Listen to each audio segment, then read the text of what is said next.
Hey everybody, I'm Magic here, coming at you with another Yugi-Tuesdays. Today I want to talk about kind of decks that I think are going to have the biggest climb post-ban list and Grand Creators now coming out. Not to mention also the Battle of Legends, Battle of Legends, Battle Chaos, whatever the new one is with the really expensive Dark Magician card in it that I really want. But yeah, so firstly I'm going to talk about all the decks that I kind of really think have been slept on or are going to just have a really good climb and ones to really look out for.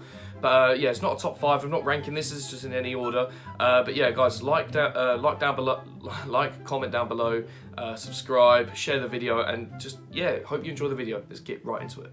Firstly, Flundries, I really personally think are going to do a huge climb. Now they've got their new Searcher spell, which is going to help the consistency even more. It just means the deck is kind of, which is a really budget deck right now, is going to have a huge splash on the meta. The deck already has got a really good counter to the meta. Everything wants their graveyard. When you look at Eldritch, when you look at Sky Striker, or you look at PK, all of them want their graveyard, so being able to just banish everything straight away with your D-Fissures, your Macrocosmoses, or your D-Shifters just makes it really, really powerful. It has more consistency now with its new spell, so it just means it's a lot easier to play the deck. Of course, it's easy to counter. Stop their first normal summon, you're laughing. That's it, you're done. Or if you can bring out something like a Final Sigma or a Dragoon, just these big powerhouses that are just really just tough to get around. They can't get around that. But it's still very strong. It's still very anti-meta with its entire strategy. And yeah, it didn't get hit at all by the ban list. When you look and think like, the Wind Barrier Statue lock still exists for this deck. It may not exist for something like Bird Up now because they've now lost their Samorg Bird of Sovereignty, which got them to the Wind Barrier Statue.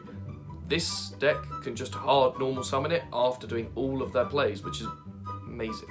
But yeah, Flundry is definitely one of the decks you need to be kind of watching out for, as it will probably spike in play. The second deck I want to talk about is Virtual World, which makes me really happy because I love playing this deck and I want to innovate it with the new kind of strategies that are coming out. Firstly, with 3 E-Telly on the from the ban list means that the deck has now just got more and more ways to get your monsters out. Virtual World has got a thing about bricking sometimes. If you keep seeing all the level 6s, or you don't see enough monsters or spells, there is a way to brick in Virtual World, and if you play it, you know exactly what I mean. It's horrible. You just look at your hand, you can't do anything.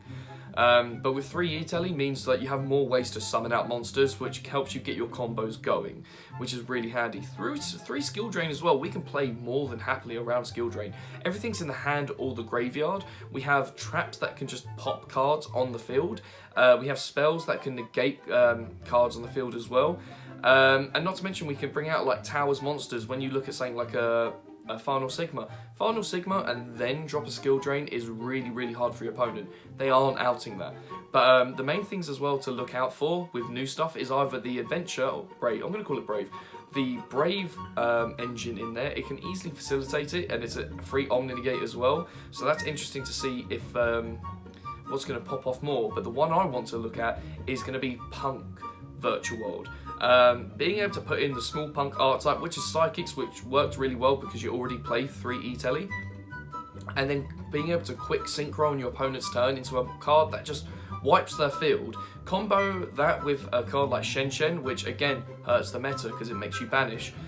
When you kind of wipe their board and then Shen Shen is making it banished instead, that can really hit hard for a lot of decks. So I really want to see how good Virtual World Brave and Virtual World Punk are going to do in this meta. But they're 2 decks, 2 types of the deck that I really think are going to be powerful, and I think in general this is a deck that you should kind of be keeping an eye on because it's amazing.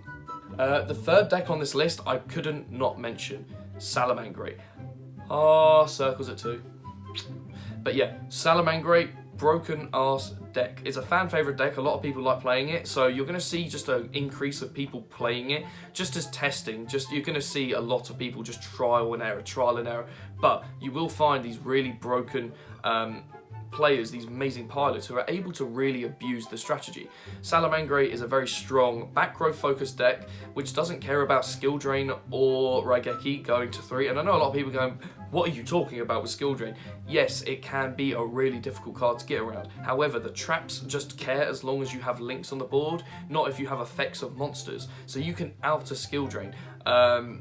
it just means that's another card you have to main, in the sense of you have to main a not a Raigeki, a MST, a Twin Twister, probably Twin Twister because you like Graveyard as well. You have Foxy, which is in the grave, that can out the skill drain because you use the effect, summon it, and part of its effect is also to pop a face-up spell trap.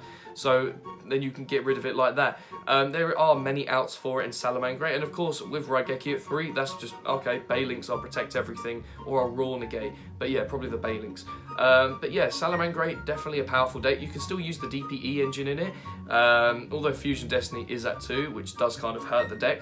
You can still play with 2 Fusion Destiny, play a Celestial, and I would probably recommend playing a Plasma because you can get a lot of monsters on the board, and then putting a Plasma on the board is really hard for your opponent, it's funny. But yeah, you can easily play that. I've seen people look at putting Brave into it as well. Yeah, you have a lot of space, but it means you get a lot of hand traps gone. But yeah, Salaman Grey, definitely another deck that everyone's going to be trial and error testing, and there will be then few good pilots that are going to be like breaking the boards with it. But yeah, Salaman Grey, another deck to really look out for. So excited for it. Finally, I'm going to be talking about Exo Sister. This is a really, really strong deck, guys. Recently come out in Grand Creators, and also got a little bit of support with the Battle of Legends, the expensive Dark Magician set. They got a really I should have done my research. I was meant to do a sneak peek for it. It didn't go on. It's annoying. But this deck is really, really powerful. It is the really, really strong anti-meta strategy right now. Apart from Flundry's, they're both anti-meta.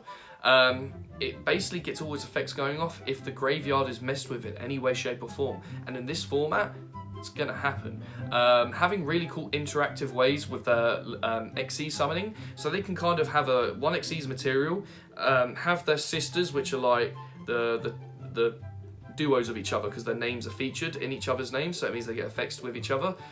Your XE's monsters can stop you summoning from the grave, can banish, can be an Omni Negate, have a pop. It's really powerful, and then the strategy is you can swap them around. Use a material as now being the primary XE's monster, and that XE's monster being material. It's really amazing and innovative, and a new way of XE summoning.